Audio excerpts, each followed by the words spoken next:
ಈಗ ಚಿನ್ನಸ್ವಾಮಿ ಸ್ಟೇಡಿಯಂನಲ್ಲಿ ಮತ್ತೆ ಕ್ರಿಕೆಟ್ಗೆ ಅವಕಾಶ ಕೊಡ್ತೀವಿ ಅಂತ ಹೇಳಿದ್ದಾರೆ ಡಿಸಿಎಂ.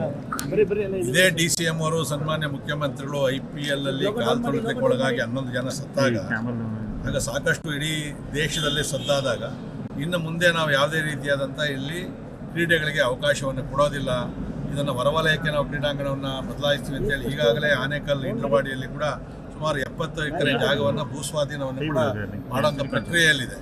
ಇವತ್ತು ಏಕಾಏಕಿ ಅವ್ರಿಗೆ ಬೇಕಾಗಿರ್ತಕ್ಕಂಥವ್ರು ಆ ಚುನಾವಣೆಯಲ್ಲಿ ಗೆದ್ದರು, ಅವ್ರು ಮನವಿ ಮಾಡಿದ್ರು ಅಂದ ತಕ್ಷಣ ಯಾರನ್ನೂ ಹೇಳದೆ ಕೇಳ್ದೇನೆ ಹೌದು ನಾವು ಅವಕಾಶವನ್ನು ಕೊಡ್ತೀವಿ ಅಂತಕ್ಕಂಥ ಮಾತನ್ನು ಸನ್ಮಾನ್ಯ ಉಪಮುಖ್ಯಮಂತ್ರಿಗಳು ಹೇಳಿರ್ತಕ್ಕಂಥದ್ದು.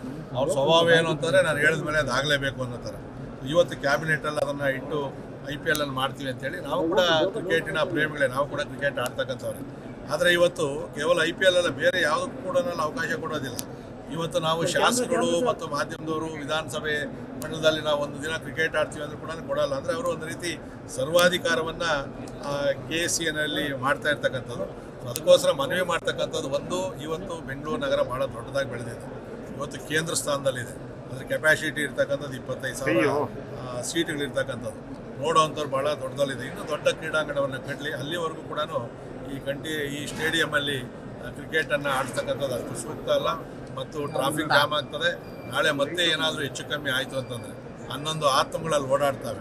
ಅವರ ಸತ್ತ ದುಃಖನೇ ಮರೆಯೋದಕ್ಕೆ ಮೊದಲು ಇವತ್ತು ನಾವು ಮತ್ತೆ ಅಲ್ಲಿ ಕ್ರಿಕೆಟನ್ನು ಆಡಿಸ್ತೀವಿ ಅಂತ ಹೇಳಿದ್ರೆ ಈ ಸರ್ಕಾರಕ್ಕೆ ಕಿಂಚಿತ್ತಾದರೂ ಸ್ವಲ್ಪ ಮಾನ ಮರ್ಯಾದೆ ಏನಾಯಿತು ಅಂತಂದರೆ ಆ ಸತ್ತಂಥ ಜೀವಗಳನ್ನು ಸ್ಮರಿಸಿ ಅವರು ಕ್ರಿಕೆಟನ್ನು ಬೇರೆ ಕಡೆಗೆ ಸ್ಥಳಾಂತರಿಸ್ತಕ್ಕಂಥದ್ದು ಸೂಕ್ತ ಅಂತಕ್ಕಂಥದ್ದು ನನ್ನ ವೈಯಕ್ತಿಕ ಒಂದು ಅಭಿಪ್ರಾಯ. ನ್ಯೂಸ್ ಫಸ್ಟ್ ನಿರ್ಭೀತಿಯಿಂದ ನಿಮ್ಮ ಪರವಾಗಿ.